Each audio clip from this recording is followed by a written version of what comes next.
কোনো সাধাৰণ তীৰ্থস্থানৰ কাহিনী নহয়, এইটো এনে এখন ঠাইৰ কাহিনী য'ত সময় থমকি যায় বুলি কোৱা হয়, য'ত বিজ্ঞান নীৰৱ হৈ পৰে আৰু বিশ্বাসে নতুন ৰূপ লয়। পৃথিৱীত বহু ডাঙৰ ডাঙৰ পৰ্বত আছে, কিন্তু এটা পৰ্বত আছে যাৰ শিখৰত আজিলৈকে মানুহে ভৰি দি পোৱা নাই, যাৰ চাৰিওফালে ৰহস্য ঘূৰি ফুৰে আৰু যাৰ নাম শুনিলে মনত জাগে এক অজনা ভয় আৰু বিস্ময়। আজিৰ এই ভিডিঅ'ত আমি জানিম কৈলাশ পৰ্বতৰ সেইবোৰ ৰহস্য যিবোৰ আপুনি আগতে শুনি পোৱা নাই।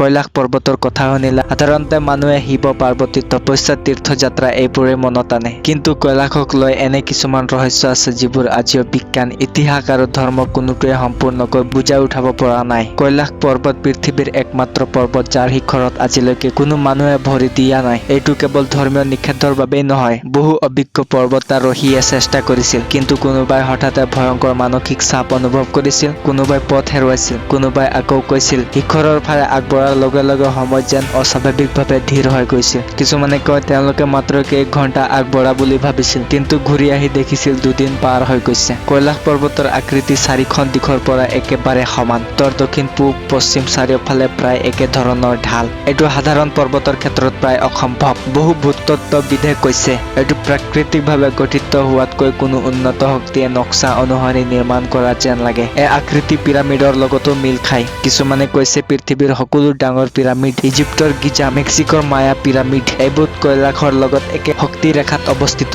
কৈলাশৰ চাৰিওফালে আছে মানসৰোবৰ আৰু ৰাক্ষস তাল। মানসৰোবৰ পানী মিঠা, শান্ত আৰু প্ৰায় সদায় নিৰ্মল, আনফালে ৰাক্ষস তালৰ পানী লুণীয়া আৰু ঢৌৱে সদায় অস্থিৰ। বিজ্ঞান আজিও সম্পূৰ্ণকৈ বুজাই উঠাব পৰা নাই একে পৰ্বতৰ কাষতে দুটা হ্ৰদ কেনেকৈ ইমান ভিন্ন স্বভাৱৰ হ'ব পাৰে। স্থানীয় লোকে বিশ্বাস কৰে মানসৰোবৰ মানৱ বুদ্ধ কৰে, কিন্তু ৰাক্ষস তাল মানৱ মনৰ অন্ধকাৰ দিশ জগাই তোলে। কৈলাশ পৰ্বতৰ চাৰিওফালে ঘূৰি পথক কোৱা হয় কৰা। আশ্চৰ্যকৰ কথা, বহু তীৰ্থযাত্ৰীয়ে কৈছে এৰা সম্পূৰ্ণ কৰা ঘূৰণি শেষ কৰিলে তেওঁলোকে নিজৰ জীৱনৰ কিছুমান পুৰণি বেমাৰ হঠাতে ভাল হোৱা অনুভৱ কৰিছে। কিছুমানে কৈছে তেওঁলোকৰ জীৱনৰ দুখ কষ্ট হঠাতে দিশ সলনি কৰিছে। বিজ্ঞানসকলে ইয়াক মনোবৈজ্ঞানিক প্ৰভাৱ বুলি ক'ব পাৰে, কিন্তু ঘটনা এতিয়া ইমান বেছি যে ই কেৱল কাকতলীয় বুলি ওলাই দিব নোৱাৰি। কৈলাশৰ বিষয়ে আটাইতকৈ ভয়ংকৰ ৰহস্যটো হ'ল ইয়াক সময়ৰ ধাৰ বুলি কোৱা হয়। বহু তীৰ্থযাত্ৰীয়ে কৈছে কৈলাশৰ কাষত থাকোতে তেওঁলোকে নিজৰ বয়স বৃদ্ধি হোৱাটো খুব বেছি দ্ৰুত অনুভৱ কৰিছে।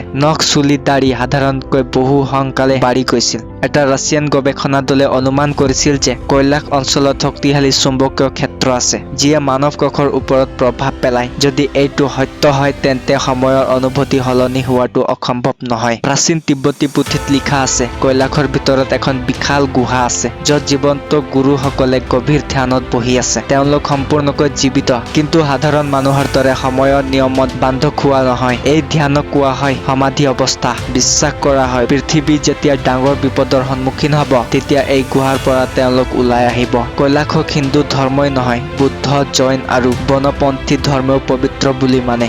জৈন ধৰ্মত বিশ্বাস কৰা হয় প্ৰথম তীৰ্থংকৰ ঋগদেৱে ইয়াতে মোক্ষ লাভ কৰিছিল। বুদ্ধ ধৰ্মত কৈলাশক কোৱা হয় কাং ৰিন পচে, মূল শক্তিৰ কেন্দ্ৰ। ইমানবোৰ ধৰ্মে একে ঠাইত একে শক্তি অনুভৱ কৰাটো কাকতালীয় হ'ব নোৱাৰে। কৈলাশ পৰ্বতৰ ছাঁ বছৰৰ কিছুমান বিশেষ দিনত অতি অদ্ভুত আকাৰ লয়। সূৰ্যাস্তৰ সময়ত এই ছাঁ এটা সম্পূৰ্ণ নিখুঁত স্বস্তিক চিহ্নৰ দৰে দেখা যায় বুলি কিছুমান গৱেষণে উল্লেখ কৰিছে। প্ৰাচীন সভ্যতাত স্বস্তিক চিহ্ন শক্তি, জীৱন আৰু সৃষ্টিৰ প্ৰতীক আছিল। আধুনিক যুগত ইয়াৰ অৰ্থ বিকৃত হ'লেও প্ৰাচীন কালত ই এটা গভীৰ দাৰ্শনিক চিহ্ন আছিল। কৈলাশৰ ওপৰত কেতিয়াও বৰফ গলি নামি অহা দেখা নাযায়, যদিও ইয়াৰ উচ্চতা 6600 মিটাৰৰো অধিক। আন পৰ্বতত এই উচ্চতাত বৰফ গলিলে হিমবাহ সৃষ্টি হয়, কিন্তু কৈলাশত বৰফ যেন নিজে নিজে স্থিৰ হৈ থাকে। কিছুমানে কৈছে কৈলাশৰ ভিতৰত কোনো শক্তিশালী তাপ সমতা ব্যৱস্থা আছে, যিয়ে বাহিৰৰ পৰিৱেশক প্ৰভাৱিত কৰে। অৱশ্যে ৰহস্যময় কথা, গুগল আৰ্থত কৈলাশ পৰ্বতৰ কিছুমান অংশ